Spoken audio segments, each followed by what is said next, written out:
Okay, number 6 from the homework is similar to the other two videos I've posted, is it's an algebra thing.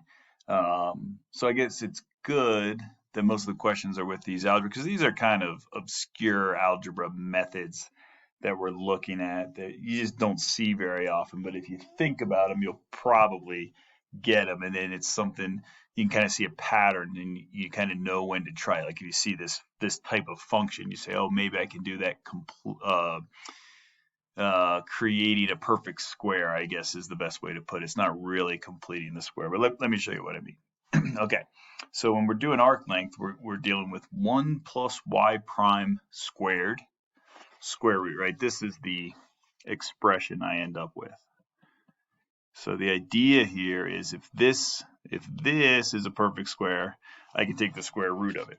So I want if I can, I want 1 plus, I mean, the easier problems are you plug in y prime, you square it, and then you can take the derivative.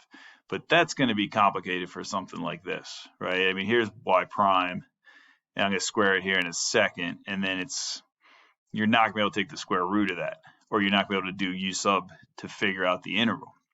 So let's see what we can do. The goal, so the next objective would be, all right, let's see if I can manipulate it in a way so that I can get 1 plus y prime squared as a perfect square, and then I can take the square root, and then the integration is easier.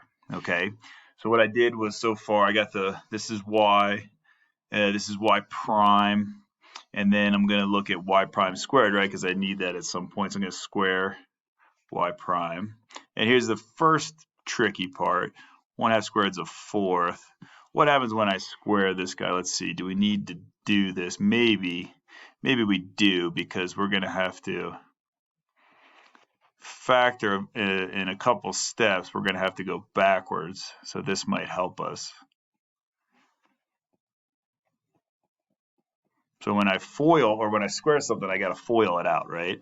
So that's e to the what power? X to the 20th plus x to the 20th, 2x, I'm sorry, x over 20, e to the x over 20 times e to the x over 20 is e to the x over 20 plus x over 20, or 2x over 20. That's x to the 10th. Okay, so when I do my last term in FOILing, the same idea happens. Negative is a positive. Negative x over 20 plus negative x over 20 is negative 2x over 20. So that's negative x over 10. And then what happens when I multiply this term by this term, right? And then we're going to do that twice, because then I have a positive and a negative. So I'm going to have two of those. So those exponents, when you add them together, you just get 0, right? So the I in FOIL would be -1. And the O in FOIL would be -1, and that's -2. So I get e to the x over 20. Whoops, try that again. E to the x over 10 minus 2 minus e to the negative x over 20. Oh, good problem. That's a good one. So that's y prime squared. Okay, now the next, I got to add 1 to it, right? And the goal here is this method is to manipulate it in a way that this whole right side, because I can say +1, I can say +1. Let's get rid of this. That was my work. Get rid of that for my FOILing. So if I add 1, okay, now here's your goal. So far pretty straightforward, not easy, but we got y prime, and then we squared it. We had to FOIL to get this weird looking thing. And then I said +1 both sides, because I want this to turn out nice. That is, I want this whole right side to be something that's a perfect square. Okay, so we're not really completing the square here, but we're just going to add 1 to this thing and see what happens. Okay, now I know I just erased the FOILing part, but this is going to be important. Remember what this is equal to. Remember that this thing is equal to this guy squared. Okay, and let's see what happens. So I'll run the 1/4 through.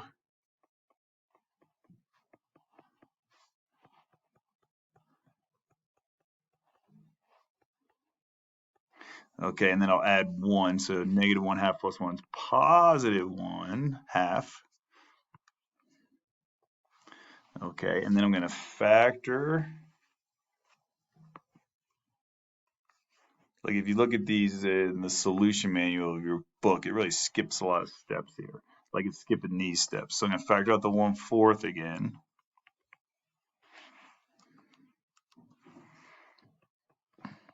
Plus 2.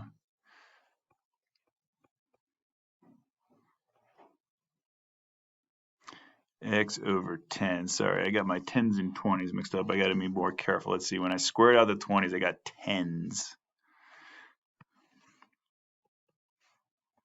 Okay. So the question is, how does this factor? Well, that doesn't really look like it's factorable, but it is. And we saw that this thing factors as the perfect square. So my guess would be back to x over 20. Here's what my guess would be. Plus 20, sorry. Get those straight eventually. Okay, so here's my guess. If I put a plus here, do I get a plus 2? Well, if you think about it, if you were to FOIL this out, we factored it as a perfect square. So if I were to FOIL this out, I would get e to the x over 20 times positive e to the x over negative 20, right? And that should give you a positive 1. This times this is positive 1 versus when we did it up here, we were looking at a negative 1. Okay, so that should be the factorization of that guy. And then if I want to write this as a perfect square, I can do that. That'd just be 1/2 squared. So now I'm looking at the following. And this whole guy is squared, and then eventually we'll square root it, and then we can integrate that with no problem. Yeah, so that's algebra. That's some crazy algebra. I mean, think about the calculus here was really, so far the calculus has been easy. Well, here's our only calculus step.